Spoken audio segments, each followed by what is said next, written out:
Baik,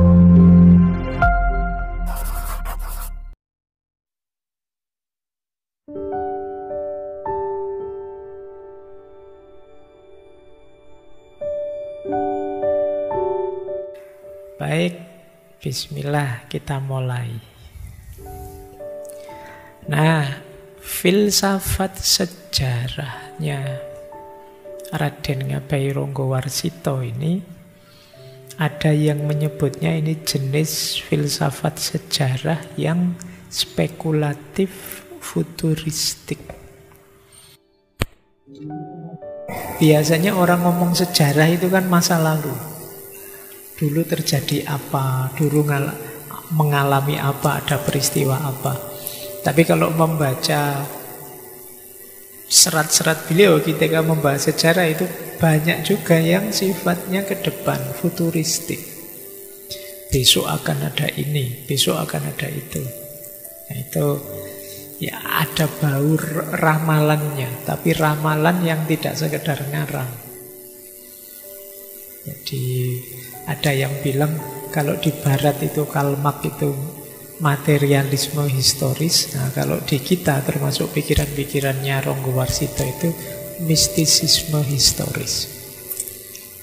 Jadi sejarah yang ada bau mistiknya karena ada unsur ramalannya. Jadi tidak hanya menceritakan masa lalu, tapi juga meramalkan masa depan.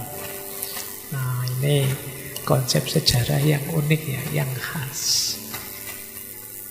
Nah, sejarah yang futuristik ini, ya, yang jenisnya ramalan ini, membutuhkan dua kompetensi, dua kemampuan. Yang pertama namanya sambegono. Sambegono itu harus cerdas dan punya daya ingat yang kuat.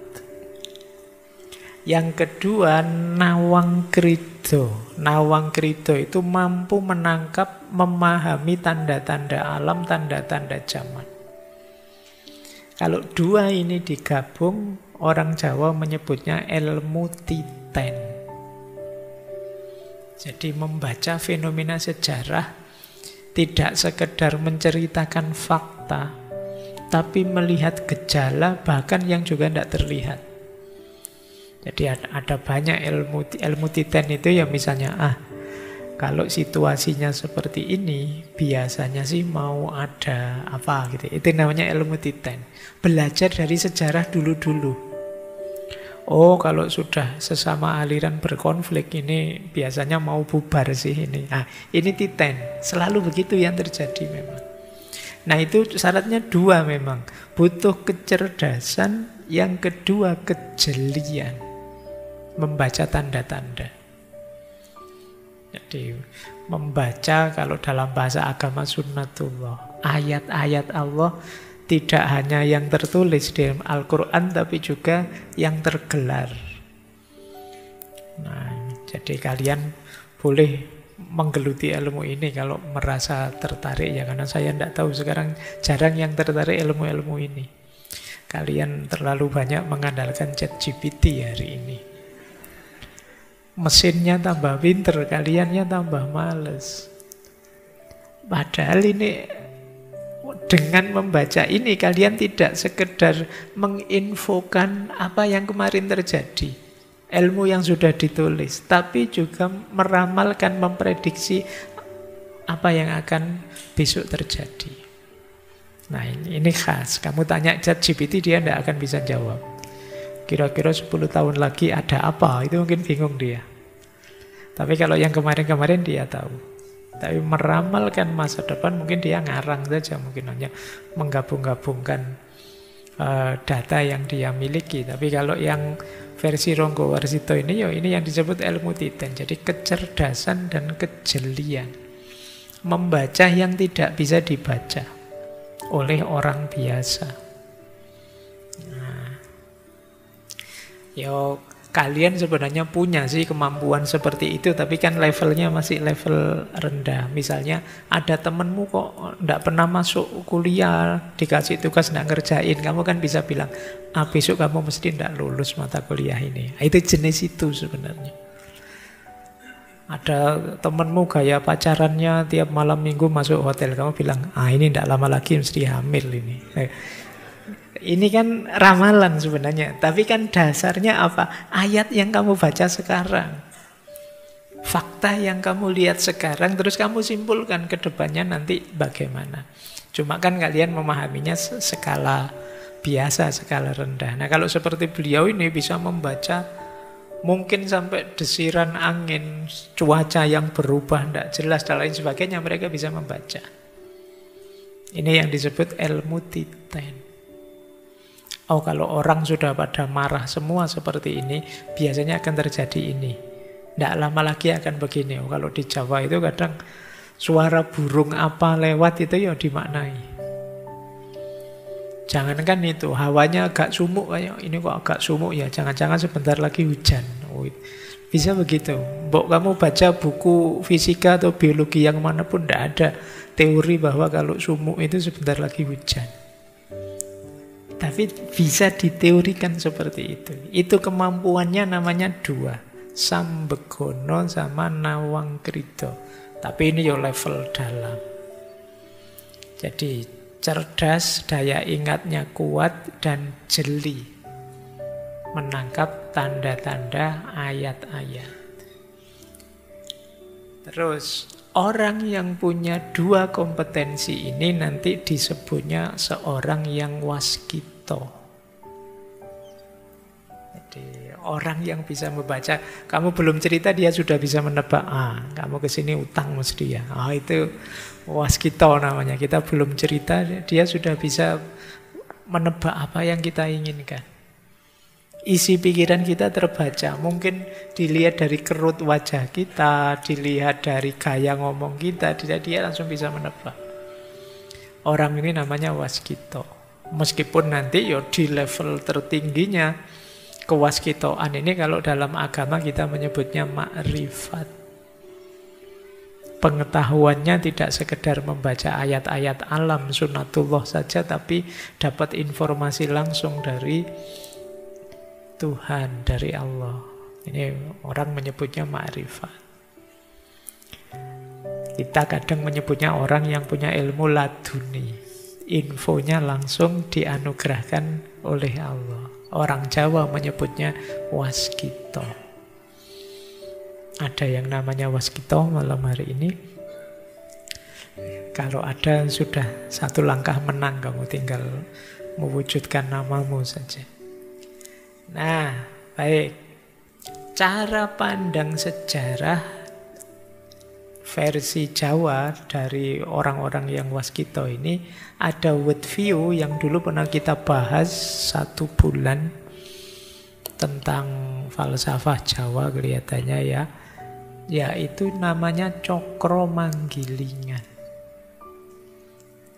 Jadi cokro manggilingan itu wolak-wali zaman itu perputar. Cokro itu seperti senjatanya Krishna itu yang berputar. Itu yang manggilingan, yang berputar. Jadi seperti roda, seperti cakra yang berputar. Kalau diterjemahkan dalam bahasa Indonesia, hidup itu seperti roda yang berputar. Itu kalau dalam bahasa Jawa, filosofinya cokro manggilingan. Kadang di atas, kadang di bawah. Tidak ada orang yang di atas terus, tidak ada yang di bawah terus. Kemarin minggu pertama Spengler meramalkan bahwa Barat nanti pada saatnya juga akan susut kok ke bawah, kok tidak mungkin dia di atas terus. Kemudian Malik bin Nabi juga begitu. Sekarang umat Islam baru di bawah, dulu umat Islam di atas. Dan akan seperti itu sejarah. Tidak ada orang yang jaya terus, tidak ada yang terpuruk terus. Akan selalu ada perputaran. Nah, untuk bisa menyikapi cokro manggilingan sekaligus membangun pribadi yang waskito, yang mampu punya kecerdasan dan kejelian, prosesnya 2. Yang pertama ngelmu, yang kedua laku. Nah, yang kita lakukan malam hari ini jenis ngelmu, belajar. mencari wawasan, nambah pengetahuan. Yang mungkin jarang dan sulit kita lakukan aspek lakunya. Nah, padahal ini satu paket. Makanya dulu mungkin kita pernah belajar satu quotes dalam peribahasa Jawa yang bunyinya ngelmu kuwi kelakone kanthi laku. Jadi berilmu itu tuntasnya dengan laku. Laku ini bisa bermakna dua. Bisa bermakna tirakat dalam prosesnya, bisa juga bermakna implementasinya. Maksudnya apa? Yang pertama, ngelmu itu harus disertai laku. Sepanjang kita belajar, ayo kita ada tirakatnya. Jangan nyari seneng saja. Apalagi ditambah maksiat, ditambah bohong, ditambah curang, ilmumu tidak akan nyampe puncak.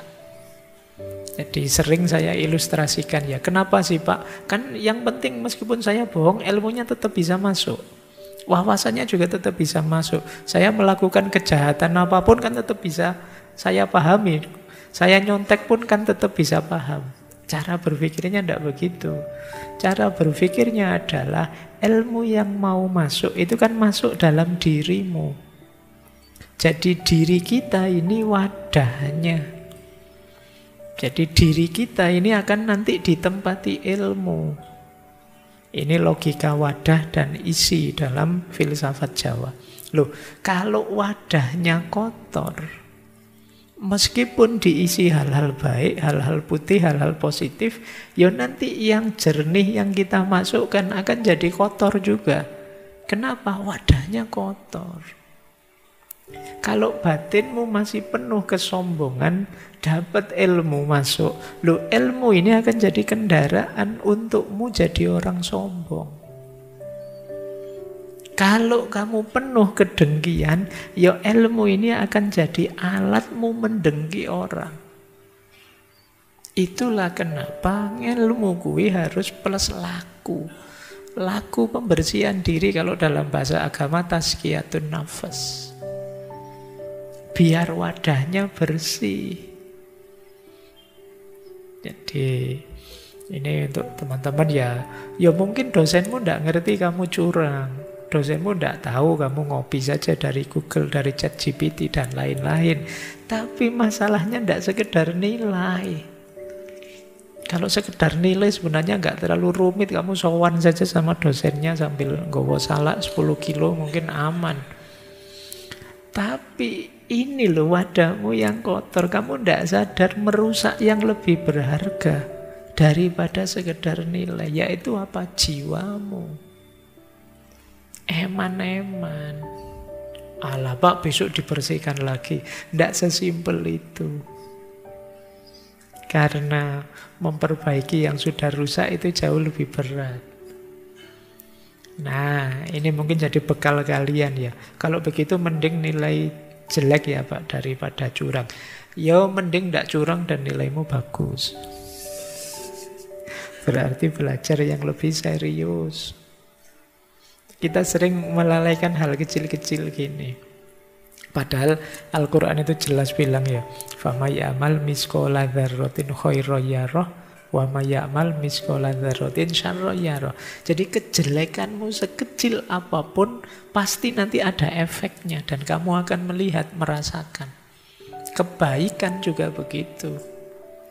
Alah Pak, saya tadi ngehack itu cuma iseng saja kok Pak. Iya sih. Mungkin kamu tidak sadar seneng-senengmu itu efek buruknya nanti akan kamu rasakan. Nah, itu ya. Jadi maka ngelmu harus disertai laku.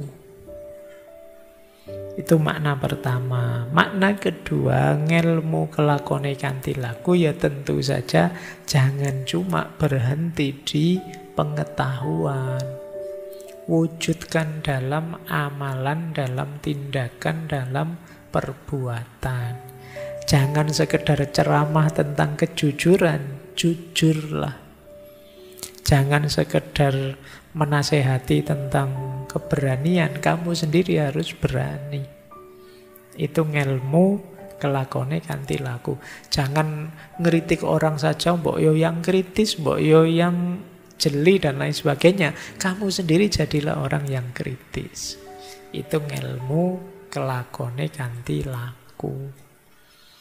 Nah, kalau sudah bisa menghidupkan ini, ya nanti kalau dalam filosofi Jawa kamu akan menjelma jadi seorang yang jernih visinya, jernih pandangannya.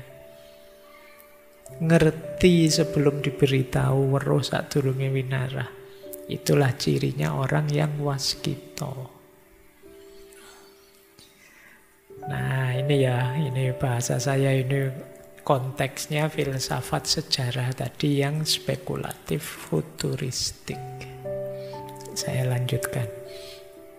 Baik, saya tidak melihat ini dasarnya saja. Sekarang masuk ke sejarah karena ini agak panjang. Saya membawa 3 serat malam hari ini. Yang pertama serat Kolothido, nanti ada serat Joko Lodang, dan yang ketiga serat Sabdo Jati. Ini ada hubungannya dengan sejarah tiga-tiganya. Sebenarnya ada yang luar biasa, serat Wirid Hidayat Jati. Saya masih ragu-ragu mau menyampaikan, kalian nyampe apa enggak. Perlu dasar yang agak khusus. Nah, sekarang kita masuk ke sini dulu. Kita bicara teorinya dulu, terus masuk ke serat-seratnya. Siklus zaman itu seperti apa? Versinya beliau Ronggowarsito. Zaman itu akan terus berputar. Dari zaman Kolothido, kemudian jadi Kolobendu, dan pada akhirnya masuk ke Kolosubo. Kolothido itu zaman kebingungan, Kolobendu zaman kerusakan, Kolosubo itu zaman makmur tentram. Kalau sudah makmur nanti akan bingung lagi, masuk ke zaman Kolothido. Kalau sudah bingung akan rusak lagi, kemudian akan makmur lagi. Akan terus begitu siklusnya. Sekarang kita lihat ya, kita awali dari Kolothido. Kolo itu artinya waktu, Tido itu artinya keraguan-raguan, ketidakpastian.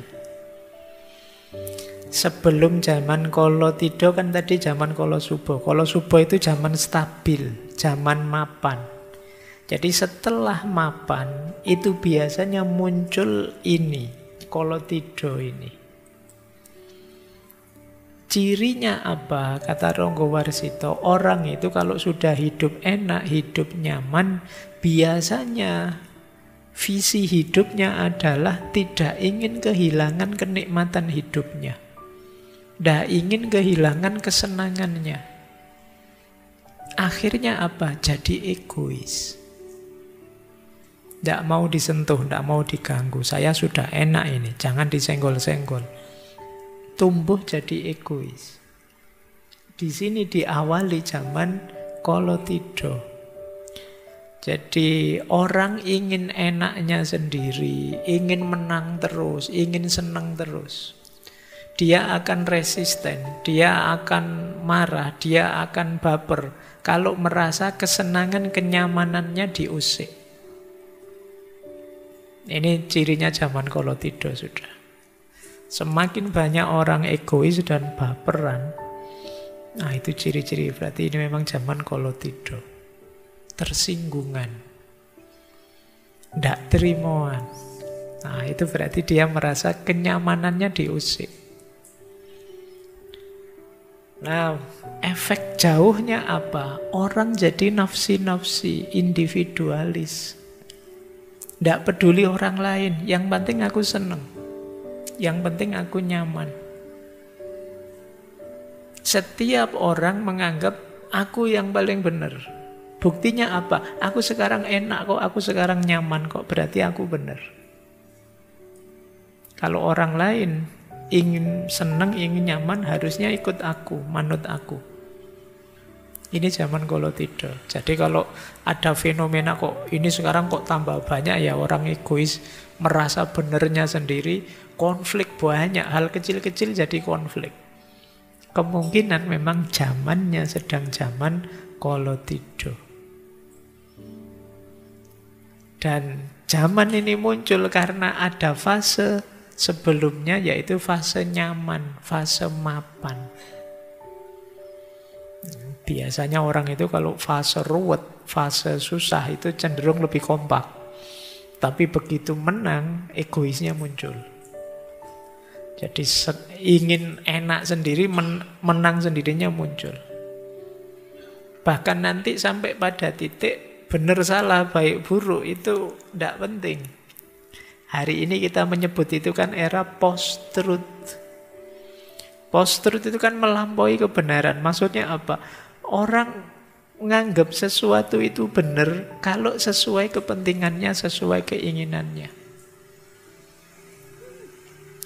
Jadi era post-truth itu kalau dilihat dari sini sebenarnya menunjukkan zaman sedang zaman kolotido.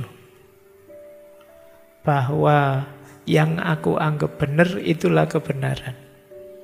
Yang sesuai dengan kepentinganku itulah kebenaran. Semua orang mengklaim benarnya sendiri-sendiri. Nah, kalau kalian punya gaya seperti itu, ya kalian memang gaya versi kolotido. Itu nama lain dari orang bingung. Jadi karena tido itu keraguan-raguan, ketidakpastian. Oke ya, ini zaman transisi dari enak menuju tidak enak. Saya tidak tahu durasinya berapa, tapi pasti siklus itu terjadi. Mungkin bisa lama, sangat panjang, mungkin juga pendek.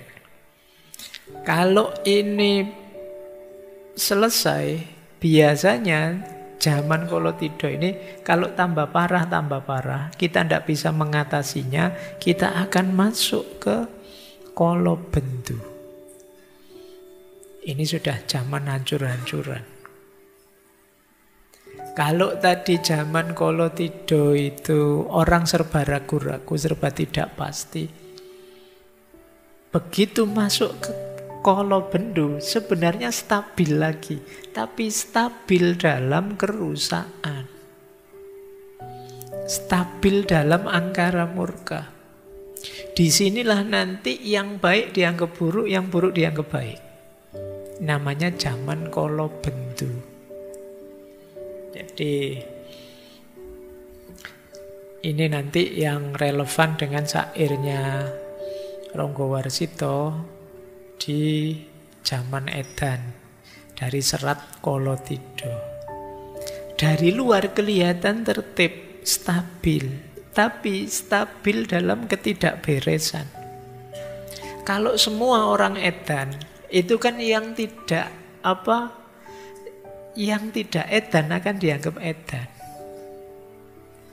Kalau semua orang stres, itu yang tidak stres akan jadi yang tidak normal satu-satunya. Jadi yang semula tidak normal dianggap normal, yang semula normal akan dianggap tidak normal. Oke ya, jadi kalau ada orang, saya itu tidak main TikTok, tidak main itu. Oh zaman kayak gini kan. Jadi dia malah tidak normal sendiri. Apa sih game online itu? Dia akan jadi tidak normal sendiri. Jadi ketika semua orang edan, maka yang tidak edan, itulah dia yang edan. Jadi bahasa itunya kan itu. Jadi kalau semua orang tidak waras, ya satu-satunya yang waras itu dia kan beda sendiri. Dialah yang nanti dianggap tidak waras. Ini zaman kolobendu. Kalau di berbagai narasi, ya termasuk nanti di serat kolotido dan serat yang lain, zaman kolobendu itu isinya kebolak, ini yang disebut wolak-wali ing zaman. Yang zalim malah dipuji-puji. yang dizolimi dimaki-maki. Nah, sekarang kan banyak istilah-istilah memaki yang terzolimi. Allah, kamu playing victim aja. Alah, kita sering ada banyak diksi-diksi untuk menyerang orang yang terzolimi hari ini. Nah, jadi banyak tindakan tidak adil. Yang jujur ditertawakan. Yang jahat dianggap keren. Wah, hebat orang ini, keren. Berani dia. Nah, itu padahal itu kejahatan. Orang yang mulia disingkirkan. Yang jahat mendapat derajat. Aturan dijungkir balikkan, nilai diputar balikkan. Yang wanita kehilangan rasa malu, yang laki-laki kehilangan kehormatan. Ini kalau bentuk. Bapak lupa sama anaknya, anak melawan orang tuanya, saudara tawuran dengan saudara, keluarga saling menyakiti, murid melawan gurunya, yang besar sombong, yang kecil tidak tahu diri. Dan ini semua normal di zaman kolobendu. Nah, simbolnya apa? Kembang seruni. Kembang seruni itu kependekan dari seru dan berani. Barang siapa suaranya keras dan berani, dia akan menang. Punya pengaruh besar. Entah dia orang pinter atau tidak pinter, sing penting berani teriak-teriak, berani tampil, maka dia akan punya pengaruh. Ini cirinya zaman kolobendu. Ketika yang negatif-negatif, yang rusak-rusak dianggap normal. Nah, kira-kira kita di zaman apa? Tadi kamu nganggapnya, wah kalau tidur ini Pak kita. Begitu kalau bendu, loh jangan-jangan kita kalau bendu. Atau jangan-jangan tiap zaman ada kalau bendunya sendiri, ada kalau tidurnya sendiri. Tapi ini pasti akan berputar, kata Ronggo Warsito. Kalau sudah memuncak, pada akhirnya nanti kalau kehancuran itu sehancur-hancurnya, akan lahir zaman baru namanya zaman Kolosubo. Zaman Kolosubo itu zaman kegembiraan, zaman stabilitas, zaman kemakmuran. Ya versi beliau nanti diawali dengan munculnya seorang Ratu Adil. Kalau dalam Islam dikenal Imam Mahdi. Ini tokoh yang tidak ikut edan pasti. Di kalangan semua orang edan, dia sendiri yang tidak edan. Dan perjuangannya berat. Cirinya, kalau di banyak serat itu, yang pertama sederhana. Yang kedua, tidak berhasrat duniawi. Yang ketiga, misinya hanya ingin membahagiakan orang lain. Yang keempat, spiritualitasnya tinggi. Nah, ini 4 ini ya. Semoga tidak ada. Wah, jangan-jangan saya itu Pak. Karena dalam sejarah banyak yang ngaku-ngaku sebagai Imam Mahdi, sebagai Ratu Adil. Banyak juga yang oleh masyarakat dianggap Ratu Adil, Imam Mahdi. Dan ini silih berganti. Nanti kalau kita belajar tentang teori-teori tentang Ratu Adil, Imam Mahdi, itu biasanya memang muncul di tengah masyarakat yang sedang tertindas. Jadi mereka mimpinya, yang membuat mereka masih bertahan itu adalah mimpinya bahwa nanti akan datang seorang pembebas. Ratu Adil atau Imam Mahdi. Biasanya ideologi atau pandangan seperti ini laku di masyarakat yang sangat tertindas. Makanya Ronggowarsito tadi banyak dibenci oleh Belanda karena ideologi Ratu Adil ini membuat masyarakat optimis, siap selalu berjuang. Nah, diawali oleh Ratu Adil dan para pengikutnya. Para pengikutnya itu adalah orang-orang yang eling lan waspada. Orang-orang yang hidup dalam kesadaran dan kewaspadaan. Ini orang yang tidak ditelan oleh zaman Kolosubo tadi. Tidak ditelan oleh zaman Kolobendu tadi, sehingga dia survive di zaman Kolosubo. Kalau sudah sukses perjuangannya Ratu Adil dan kawan-kawan, muncullah era kemakmuran. Kalau sudah makmur mapan, biasanya terus geser ke Kolotido lagi. Orang jadi egois lagi, khawatir kehilangan kesenangannya lagi.